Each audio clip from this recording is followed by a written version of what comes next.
സ്നേഹപൂർവ്വം ശ്യാമ സീരിയലിൻ്റെ ലേറ്റസ്റ്റ് എപ്പിസോഡിൻ്റെ റിവ്യൂയിലേക്ക് എല്ലാവർക്കും സ്വാഗതം. അങ്ങനെ വരുൺ രാധികയോട് ചോദിക്കണേ, താൻ ഈ യാത്രയിൽ ഹാപ്പിയാണോന്നോ? ഞാൻ ഒത്തിരി സന്തോഷത്തിലാണ്. തൻ്റെ ഈ സന്തോഷം കാണാനായിട്ടാണ് ഞാൻ ഈ യാത്ര പോകാമെന്ന് പറഞ്ഞത്. പിന്നെ ഈ യാത്രയിൽ ഒരു കണ്ടീഷനുണ്ട്. കണ്ടീഷനോ? അതിൻ്റെ കാര്യമൊന്നും വീട്ടിൽ നിന്ന് ഇറങ്ങുമ്പോൾ പറഞ്ഞില്ലല്ലോ. താൻ ആദ്യം ഇതൊന്ന് കേൾക്കും. ഈ യാത്രയിൽ തനിക്ക് എന്ത് തോന്നുന്നോ, എന്താണോ മനസ്സിൽ തോന്നുന്നത്, അതെന്താണെങ്കിലും അപ്പം തന്നെ എന്നോട് പറയണം. ഇപ്പോൾ നമ്മൾ പോകുന്ന വഴിക്ക് എന്തെങ്കിലും റൈഡിൽ കയറണമെന്നോ അല്ലെങ്കിൽ എന്തെങ്കിലും സാധനം വേണമെങ്കിലോ അത് അപ്പം തന്നെ എന്നോട് പറയണം. മടിച്ചു നിൽക്കാനൊന്നും നിൽക്കണ്ട. മനസ്സിലുള്ള ആഗ്രഹം മനസ്സിൽ തന്നെ വെച്ച് വലിയ ത്യാഗിയാകാനും നോക്കണ്ട. ഓ ശരി വരുൺ, നോക്കിക്കോ, ഞാൻ കാണുന്ന എല്ലാ സാധനങ്ങളും വേണമെന്ന് ഞാൻ പറഞ്ഞുകൊണ്ടിരിക്കും. എന്നിട്ട് രാധിക പറയണേ, അതേ വരുൺ, എനിക്ക് ഇപ്പോൾ ഒരാഗ്രഹമുണ്ട്. ഇപ്പോഴോ? ഈ കാറിൻ്റെ ഉള്ളിൽ വെച്ചോ.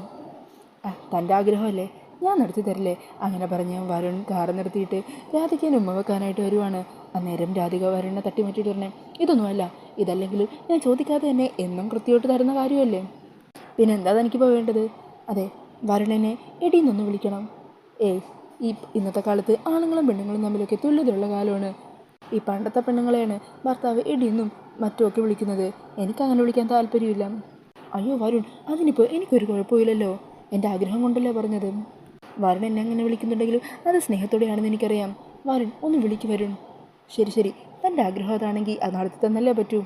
എടിയേ എന്നും പറഞ്ഞാൽ വരുൺ വിളിക്കുക. അന്നേരം രാധിക ചോദിക്കണേ, എന്താടാ? അത് കേൾക്കുന്നതും വരുൺ ഞെട്ടുക. അന്നേരം രാധിക ചിരിച്ചുകൊണ്ട് പറയണേ, വരുൺ എന്നെ എടിയെന്ന് വിളിക്കുമ്പോൾ തിരിച്ച് എന്താടാന്ന് ചോദിക്കാൻ വേണ്ടിയിട്ടാണ് ഞാൻ അങ്ങനെ വിളിക്കാൻ പറഞ്ഞത്. താനാൾ കൊള്ളാലോ. അങ്ങനെ പറഞ്ഞ് രണ്ടാളും ചിരിച്ചുകൊണ്ടിരിക്കുവാണ്. പിന്നീട് കാണിക്കുന്നത് ഓഫീസിൽ പോകാനായിട്ട് റെഡിയായി ഇറങ്ങുന്ന സൂര്യനെ കേട്ടോ.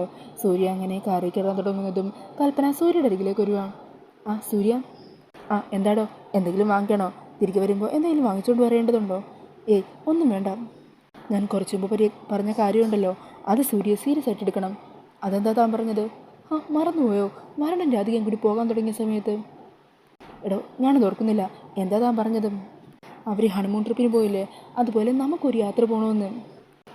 അവർ ഇപ്പോൾ കല്യാണം കഴിച്ച കുട്ടികളല്ലേ, അവരല്ലേ ഈ പ്രായത്തിൽ ഹണിമൂണൊക്കെ എൻജോയ് ചെയ്ത് നടക്കേണ്ടത്. നമ്മൾ അങ്ങനെയല്ലല്ലോ. നമ്മുടെ ജീവിതത്തിൽ ഇനി പക്വത കാണിക്കേണ്ട സമയമല്ലേ. അന്നേരം കൽപ്പന പറയണേ, ഞാനെന്നാൽ എപ്പോഴത്തെയും പോലെ ഇവിടെ റൂമിൽ തന്നെ അടച്ചു പൂട്ടിയിരുന്നോളാം. കുറേ വർഷങ്ങളായിട്ട് ഞാൻ അങ്ങനെ തന്നെ ഇരിക്കുമായിരുന്നല്ലോ. തപസ് ചെയ്ത പോലെയായിരുന്നല്ലോ കുറേ നാളായിട്ടുള്ള എൻ്റെ ജീവിതം. ഇപ്പോൾ സൂര്യ പഴയ പോലെ ആരോഗ്യവനായിട്ട് തിരിച്ചു വന്നപ്പോൾ എനിക്ക് എൻ്റെ മനസ്സിലെ ആഗ്രഹങ്ങളൊക്കെ പറയണമെന്ന് തോന്നി.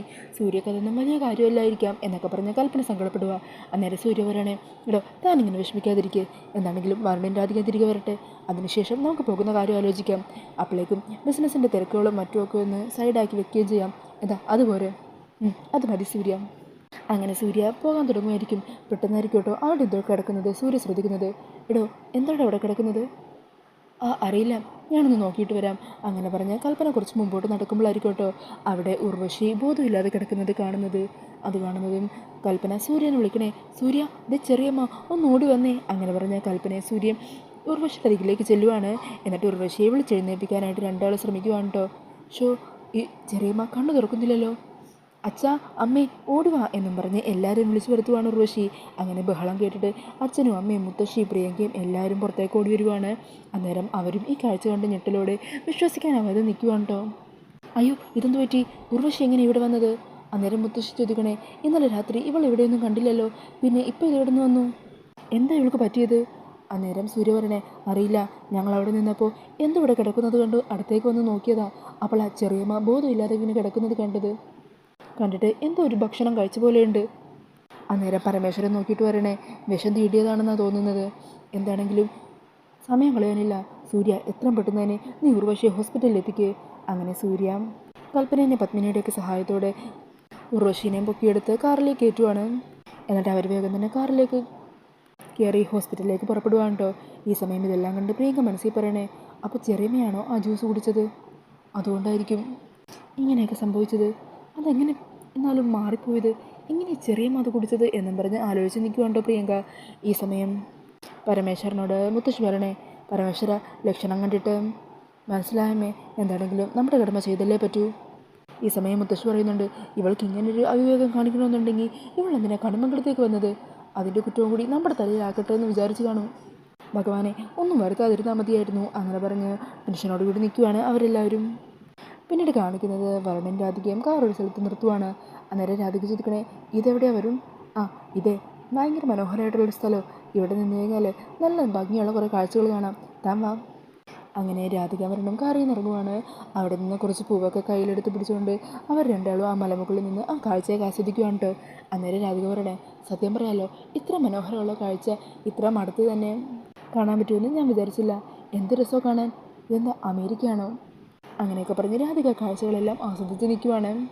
അന്നേരം വരുൺ പറയുന്നുണ്ട് ഇതുപോലെ കാണാൻ മനസ്സിന് കുളിർമ തരുന്ന ഒത്തിരി സ്ഥലങ്ങളൊക്കെ ഉണ്ട്, അതെല്ലാം തന്നെ ഞാൻ കൊണ്ടുപോയി കാണിക്കാം. അങ്ങനെ വരുണിൻ്റെ അധികം കുറച്ച് സമയം അവിടെ പ്രണയത്തോട് ചിലവഴിക്കുകയാണ്. ഈ സമയം ഇവരെ പിന്തുടർന്നുകൊണ്ട് ബെഞ്ചമിനും പുറകെ ഇവരുടെ പിന്നാലെ തന്നെ ഉണ്ടായിരിക്കും കേട്ടോ. അങ്ങനെ കുറച്ച് ദൂരം മാറി ബെഞ്ചമിൻ ഇവരെ കാറിലിരുന്നുകൊണ്ട് തന്നെ നിരീക്ഷിക്കുവാണ്. ഈ സമയം വരുൺ പറയുന്നുണ്ട് എന്താണെങ്കിലും നമുക്ക് ഇത്തവണ ഇവിടുന്ന് ഇപ്പം പോകാം. ഇനി നമുക്ക് പല പല സ്ഥലങ്ങളും കാണാനുള്ളതല്ലേ. താൻ വാ, വന്ന് വണ്ടി കയറും. ഇനി അങ്ങോട്ടേക്ക് അവർ നമ്മൾ പോകുന്നത് അതെന്താണെങ്കിലും തീരുമാനിച്ചിട്ടില്ല. നമുക്കെന്താണെങ്കിലും ഇനി ഹോട്ടലിലേക്ക് ചെല്ലാം. അവിടെ ചെന്ന് ഫ്രഷപ്പായിട്ട് അടുത്ത സ്ഥലത്തേക്ക് പോകാം. അങ്ങനെ വരുണിൻ്റെ അധികം കാറിൽ കയറുവാണ്. അവർക്ക് പിന്നാലെ തന്നെ ബെഞ്ചമിനും വെച്ച് പിടിക്കുന്നുണ്ട്. പിന്നീട് കാണിക്കുന്നത് ഹോസ്പിറ്റലിൽ അഡ്മിറ്റ് ചെയ്തിരിക്കുന്ന ഉർവശിനെയാണ് കേട്ടോ. ഈ സമയം സൂര്യയും കൽപ്പനയും പത്മിനിയും എല്ലാം പുറത്ത് ടെൻഷനോട് കൂടി നിൽക്കുവാണ്. അന്നേരം പത്മിനി പറയണേ എന്നാലും ഉർവശി എന്തിനാ ഇങ്ങനൊരു അബദ്ധം കാണിച്ചത്, അതും കടിമംഗലത്ത് വന്നിട്ട്. ഇനിയിപ്പോൾ നാട്ടുകാരറിഞ്ഞാൽ നമ്മളല്ലേ ഓരോന്ന് പറയൂ.